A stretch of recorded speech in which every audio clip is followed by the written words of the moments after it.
Onassis Foundation.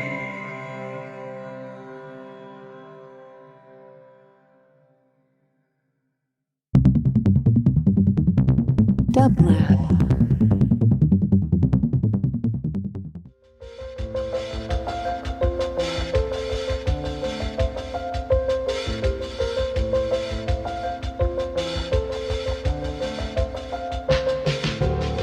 Welcome to the Quarantine Tapes, a daily podcast from Onassis LA and Dublab. Hosted by Paul Holdengräber, this series chronicles shifting paradigms in the era of social distancing.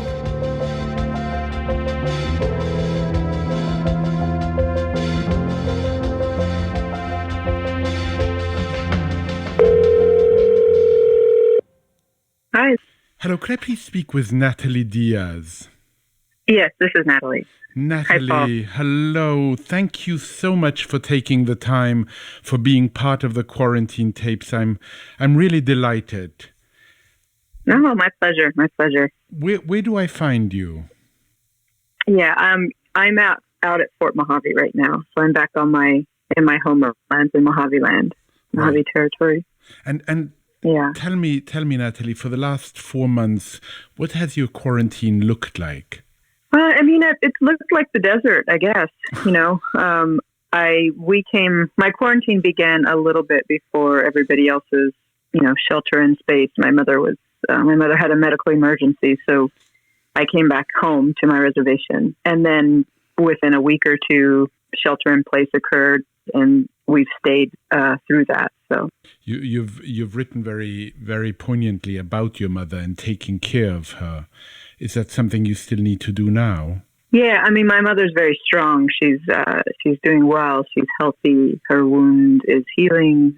She's diabetic, and she has a lot of complications because of that. And most of the women on her side of the family, on the native side of my family, are diabetic, and so it's something she's dealt with for a while. It was scarier in relationship to COVID happening and all of the fears that people had with, hospital facilities, and her having to be in a facility just added a little bit to the stress.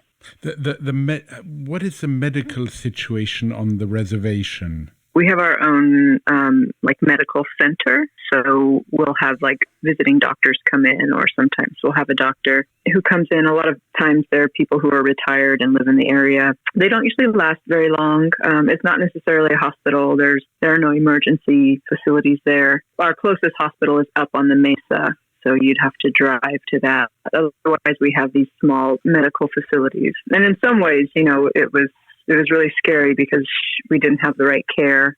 And then in other ways, it was also lucky that it's a small town. And so we had some nurses who are, almost retired nurses who end up working these small medical centers. And it's lucky in that it's a close-knit community. We all know one another. And so there are ways that they were able to offer care and comfort to my mother, even though we didn't necessarily have technological comfort. Well, I've been speaking with doctors, and the technological comfort is so complicated, particularly the last moments of people's lives now, don't happen anymore with the family in the room for all the reasons we understand. And the doctors are witnessing things they've never witnessed before, how actually technology takes a substitute for human contact.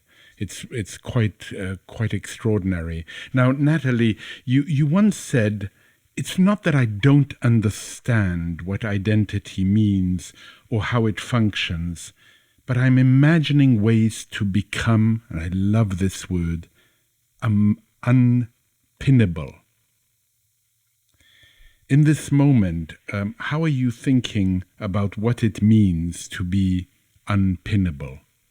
I think of my life and my days and my hours in terms of sensualities. And so I think as I think about this idea of being unpinnable and thinking about the different sensualities in my day, and one of those has become more so than ever, technology.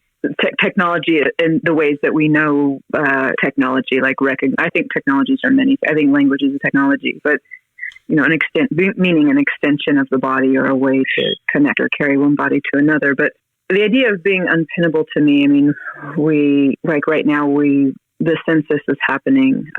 We have all of these modes of surveillance, and where I am in the desert, you know, where I work, Phoenix, Tucson, a lot of the surveillance technologies that are deployed across the globe begin or are tested or are first, into labs or first imagined in the desert. Ours being one of those deserts down in Tucson, and a lot of the drone facilities are headquartered, in Arizona, and companies, 6 of the largest 10 mining companies in the world are headquartered in between Phoenix and Scottsdale. And so I'm thinking a lot about what it means to be simply, a body, and how I'm trying to subvert or resist simply being a body, Right. And so again, I'm always interested in the sensualities. Like, how do I not just be counted as the statistic, for better or worse, right? I mean, I'm a little skeptical of the census. So how do I keep myself from mattering in that way or becoming that kind of matter? And so for me, a lot of that has to do with returning to my land, thinking a lot about, life being beyond human life, thinking about my relationship to my beloveds, my friends, my family, my partner, and strangers even as well. But thinking of those connections as being energetic connections. I think those are some of the ways I've tried to, try to just not let myself become static in any particular category.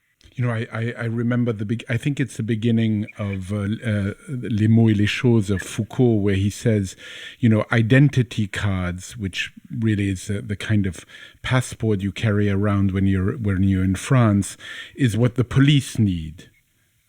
That's not me. Yeah. I am somewhere else. When you use the word sensualities, what do you mean? It's so resonant for me when I hear you say it. It makes me think of many things which I'll bring up in a moment. But tell me. Yeah, I mean, we grew up in American education. It's very much like they really kind of hammer you with the 5 senses. Sight, smell, taste, touch, all of those. It's like, this is what being alive means, right. These 5 senses. Right. And, many of our cultures are well beyond 5 senses. And, what is sight? That can easily be fractured a million times, and how is sight actually different than the ear? When I'm hearing words and somehow those words physically touch my ear, so already we're mixing, and then somehow those create electrical impulses that I'm able to see, but inside my head, And so, and that's just those are just some of my early thoughts. I was always wondering what, these 5 senses, I remember I was always getting them wrong when they would ask us, describe the smell, the taste, the touch. And I was always getting them wrong because I couldn't quite figure out how to slow them down enough to fit into one of those categories. And, we have lots of words for it. I think I grew up being told that I had synesthesia, but I mean, I've since realized it's beyond that.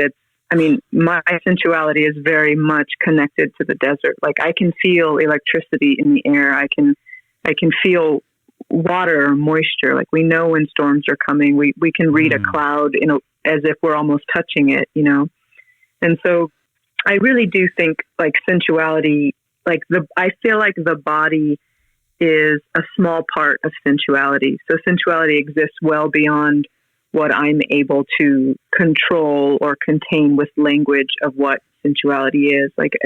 My body is just one small kind of energetic blip in terms of what is actually happening in connection to sense and energy, between the air and the tree and the water and all of these different things. It makes me think of I'm a quotomaniac by profession nearly. And there's this wonderful line, I think, and I'd love you to react to it, of Roland Barthes, where he says, language is a skin. I rub my language against the other. It is as if I had words instead of fingers, or fingers at the tip of my words. My language trembles with desire. Yeah, I mean that's a beautiful quote. I've come across it a couple times before, and that's exactly within the constellation of what I'm thinking, you know, or how I think, or how I've learned to think, and continually learn to, you know, reorganize the ways I make sense of things, which really is just connecting things. I think a lot of the Finnish architect Juhani Palasma, who has a small text called "The Eyes of the Skin," and that text has been very meaningful for me in terms of allowing language to become a type of body. And I think a lot about physics and thinking about the electrons and photons, and that our fingers, you know, can actually, or at least some of these small pieces of us can sense light. And what does that mean, that my fingers can sense light? You know, what does it mean that there are these electrical happenings, you know, that actually make up touch, and somehow my body is, I mean, I feel like, you know, Bart is basically describing what touch is in terms of physics, or one ways they would, you know, describe that. You know, in a way, to be fascinated is to be touched at a distance. And we talk so much about what it means to be touched by something, to be moved by something. I mean, we use these very metaphors to explain how we feel about something. So it's quite natural that when we speak, we bring our bodies. And I am particularly touched, I must say, by the grain of the voice. I've often said that I don't think I could fall in love with somebody whose voice I didn't love. It's so important. It's so important. Well, and I mean, I think something.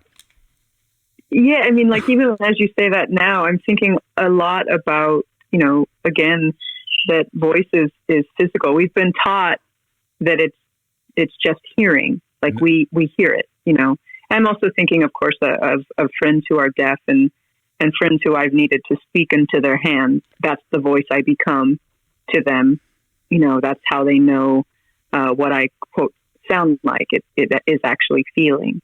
And so I think just that connection feels really important. But again, it's like we've separated things so much. We've cut our own selves off from not necessarily our body, but the ways our body exists within these much larger energies. You know, the body is just one energy. The body is just one technology of whatever it is that's in us, that's moving, that's happening. Right. You've said truth is a funny word in America.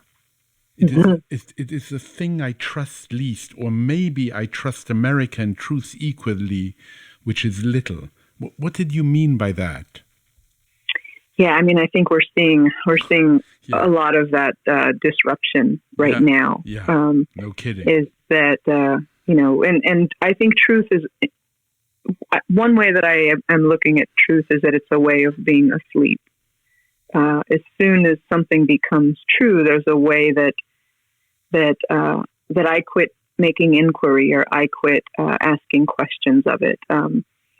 And I think truth is also something that is gathered, and it becomes a power. And I think when things become powers, I think, and they become solidified powers, that's when I really question them. I don't want to oversay this word, but it's the word that means the most to me, because it allows things movement, but it's to think in terms of energy.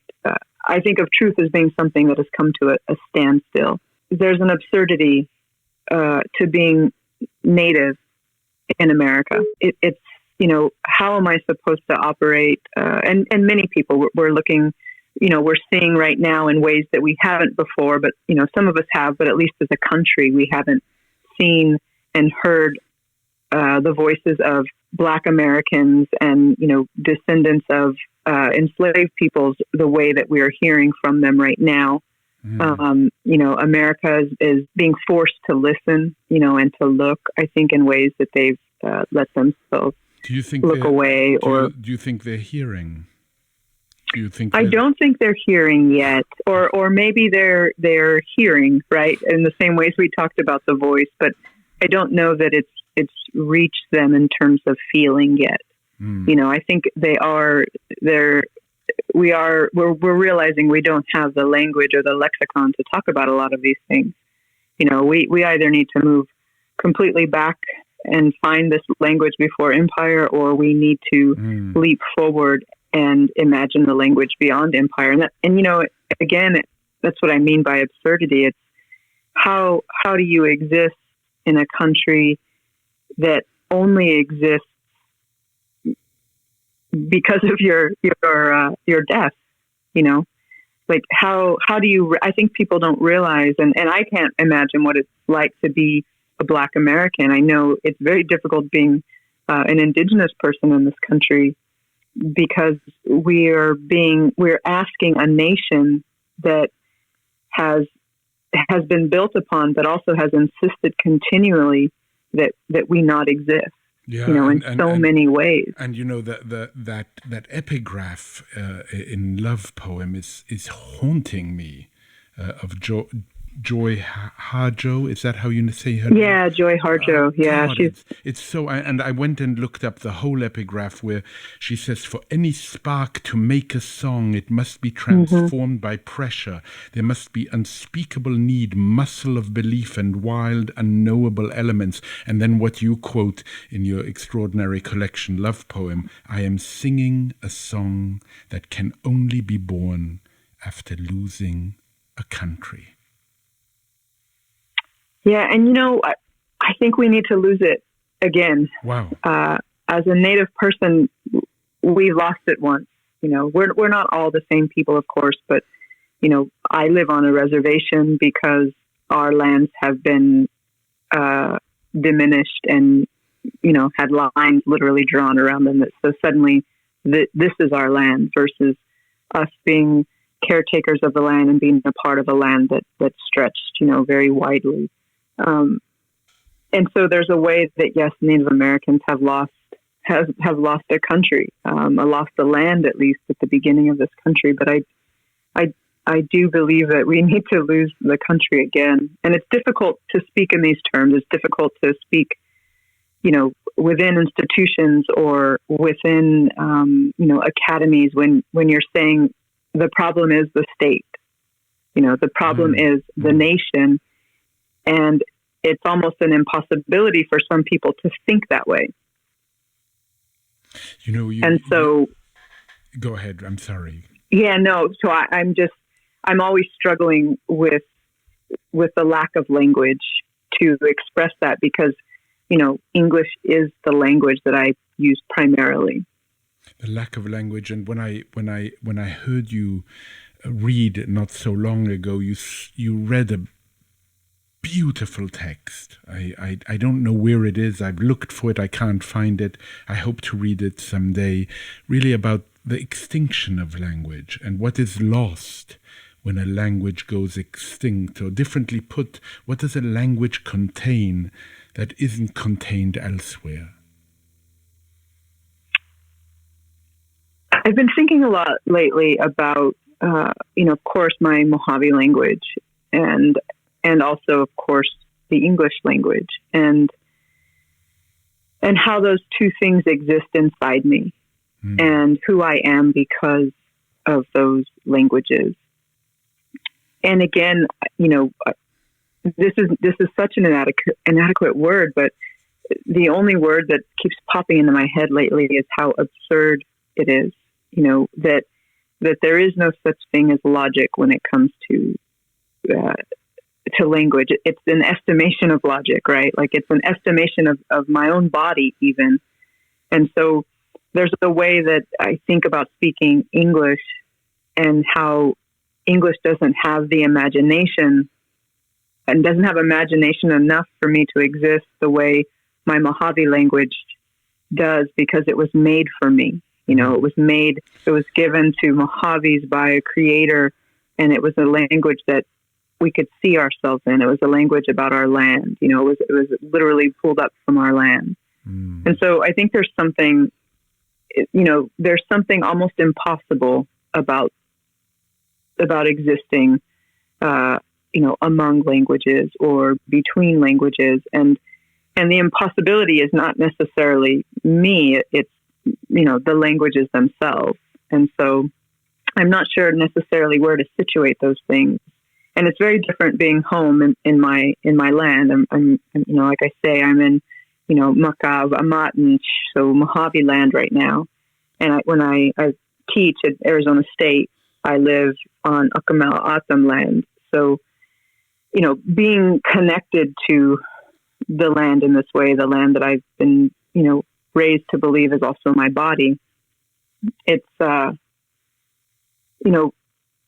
it's just always a question, like how do I exist? How do I become possible? What is impossible about me right now?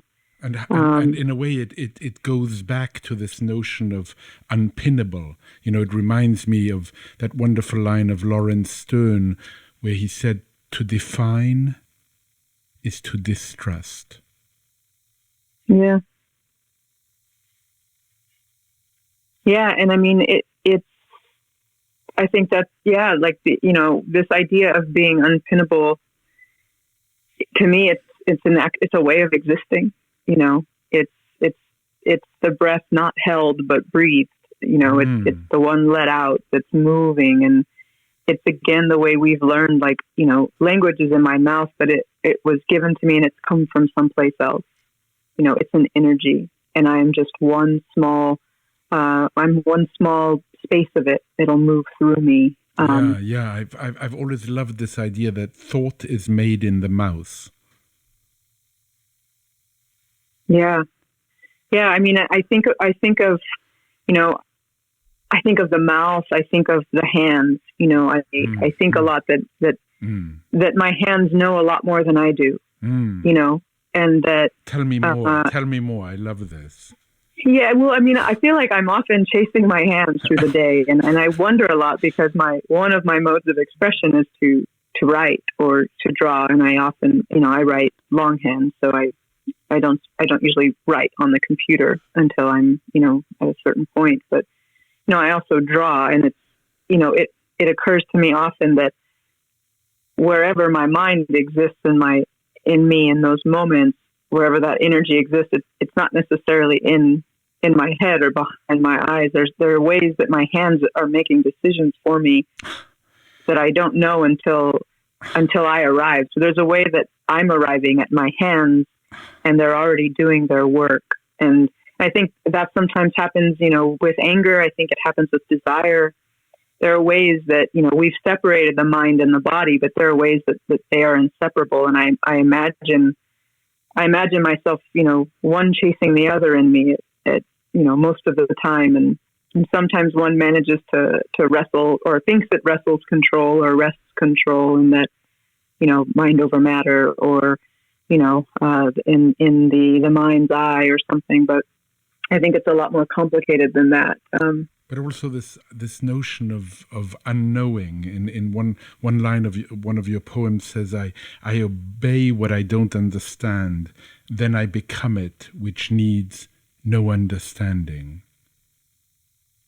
Yeah, and that's exactly the sentiment I'm exploring there, is that idea, that it's like my hands in a way are leading me, or, who are like you? My body has wants and desires that become me, or that I become, and I'm not necessarily sure what that order is. I think in a way, desire exists so far outside of time. I think rage exists so far out of time.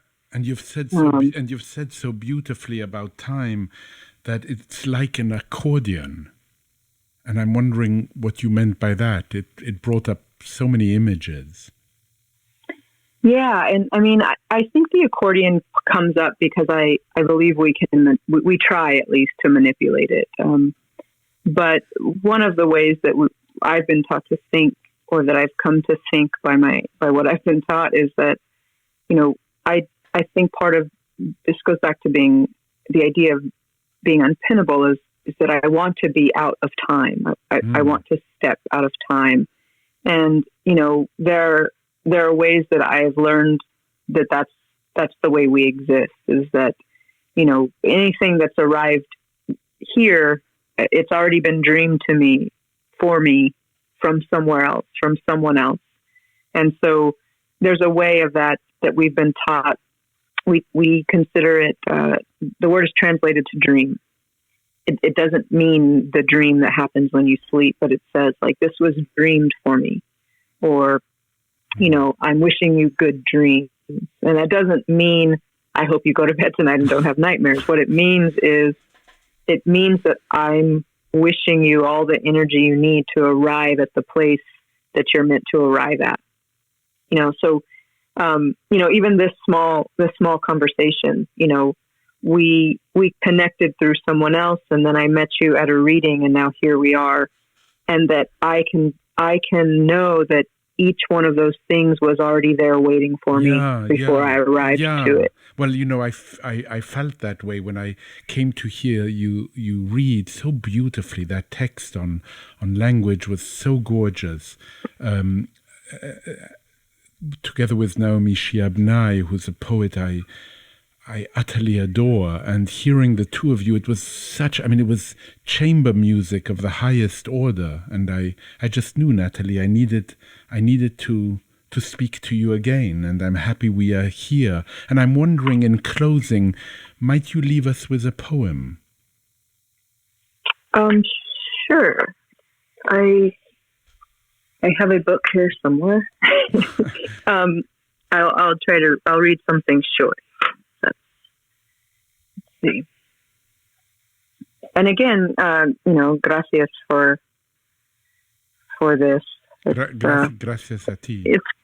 And I appreciate too just all of the. Just thinking about language, about the ways we connect it, the ways it connects us. So I'm gonna read a poem with a lot of light in it. I wrote it in Marfa, Texas. And so I'll finish with this. It's, if I should come upon your house lonely in the West Texas desert, I will swing my lasso of headlights across your front porch. Let it drop like a rope of knotted light at your feet. While I put the car in park, you will tie and tighten the loop of light around your waist. And I will be there with the other end wrapped 3 times around my hips, horned with loneliness. Reel me in across the glow-throbbing sea of green thread, blue stem, prickly poppy, the white inflorescence of yucca bells up the dust-lit stairs into your arms.